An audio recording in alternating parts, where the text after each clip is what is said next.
अपने लिए नहीं तो कम से कम माता पिता का सपना साकार करने के लिए पढ़ाई करो और बोर्ड में अच्छे अंक हासिल करो। लेकिन आप बहुत ज़्यादा तैयारी कर रहे हो लेकिन बोर्ड में नंबर कम आ रहा है। इसका रीज़न क्या है, इसका कारण क्या है? वो सब चीज़ आप ही हैं और आप ही के हाथ में भी है, लेकिन वो चीज़ आपको करने नहीं आ रहा है। तो आज हम आपको सारा डिटेल्स बताऊंगा जिससे कि आप अपना माता पिता का सपना के साथ साथ आपका भी सपना साकार होगा और हर एक सब्जेक्ट में आपको 95 प्लस नंबर रहेगा। सबसे ज़्यादा तो उसके लिए आपको पढ़ना चाहिए मेरे प्यारे साथियों, जो आपसे जलते हैं उन्हें ही और जलाना है। तो आज से ही लग जाना है तैयारी में और शेष आपके पास जो भी 5-10 दिन बचा हुआ है उसमें ऐसा तैयारी करना है जिससे कि आपको नंबर की बारिश हो जाए। तो नंबर की बारिश सिर्फ पढ़ाई करने से होगी या फिर कोई टिप्स और ट्रिक लगाने से होगी? तो सारा टिप्स और ट्रिक्स आपको इस वीडियो में ही मिलेगा, इसलिए घबराइए नहीं। आपको ट्रिक्स और टिप्स दोनों चीज़ मिलने जा रहा है और कुछ अद्भुत ट्रिक आपको दूंगा जिससे कि आपको एग्ज़ाम में लिखने के बाद एग्ज़ामिनर जब आपको कॉपी चेक करेंगे तो खुश होकर के आप पर और पूरा नंबर देने का काम करेंगे। तो अब आपको क्वेश्चन आ रहा होगा मन में कि सर ये तो बताइए कि ट्रिक है क्या और कैसे वो उस ट्रिक को फॉलो करना है।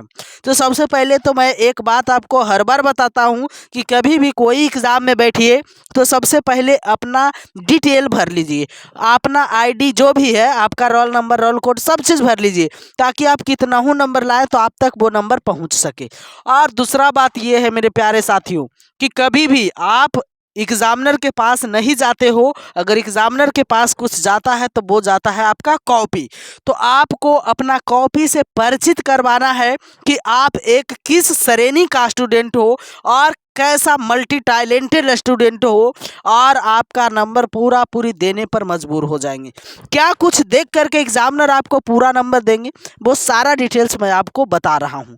सबसे पहले तो आपको जो प्रश्न आता है उस प्रश्न को एकदम सजा करके पहले के 2-3 पेज में लिखना है।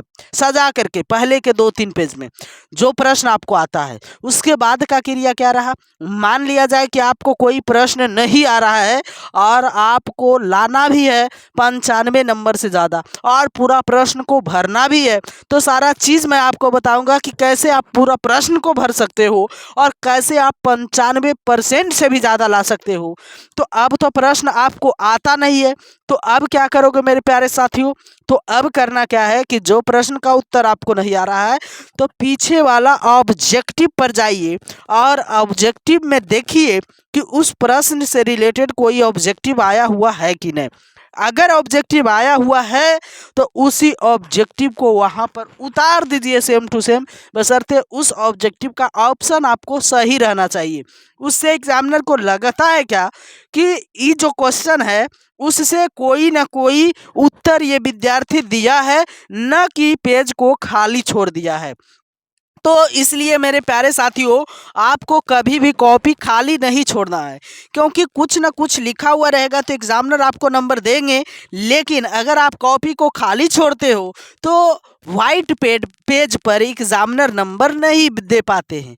और एक बात और गौर करना, कभी भी एग्ज़ाम सेंटर में जाओ तो ग्रीन और रेड पेन कभी नहीं लेकर के जाओ, हमेशा ब्लू या ब्लैक पेन लेकर के जाओ, है ना, जिससे कि पॉजिटिव इम्प्रेशन